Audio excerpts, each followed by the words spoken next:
Hey everybody, I'm out in the vegetable garden where there has been a little bit of snow falling, which is very early and not at all what I anticipated, but nothing's frozen yet.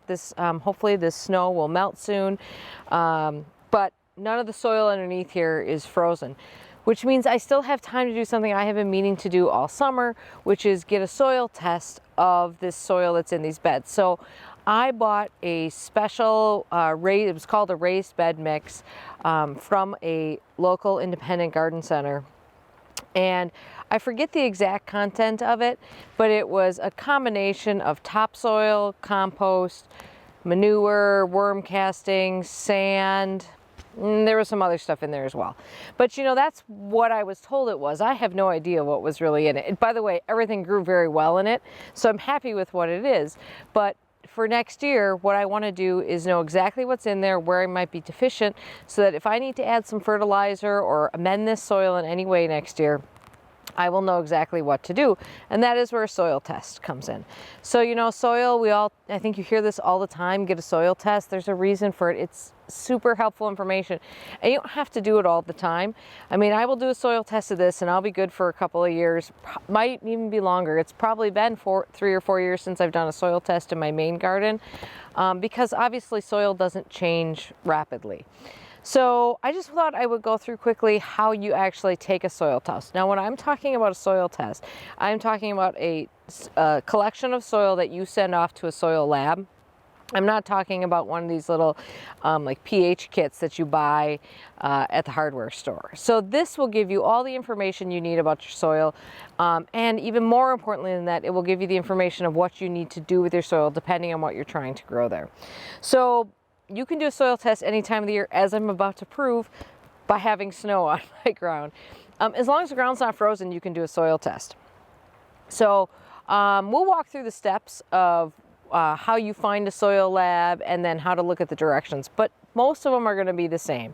And in this case, basically what they want is 4 cups of soil from 4 different areas, from the top 5 to 7 inches of soil.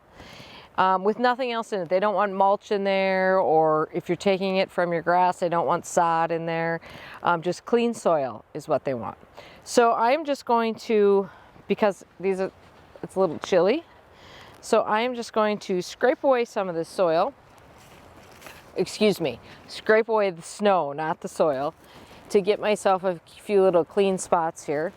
And I have my 1 cup measuring cup, and yes, this is the measuring cup that I bake with, but you know, that's what dishwashers are for. And I have a clean Ziploc bag.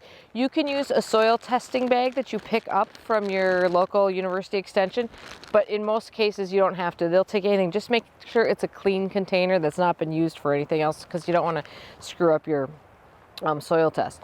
So I'm just going to go in here and I'm going to just grab, you know, approximately a cup, throw it in there, and now I'm going to go to 3 other beds. Theoretically, the soil that's in these beds should be the same for all of them, because I did put it in the same. But different things grew in there this year, so I'm just going to kind of mix it up so I can get a general idea of where this soil is at, in case some nutrients came out depending on what crop I was growing in that particular bed this year. Okay, so now you have your 4 cups of soil.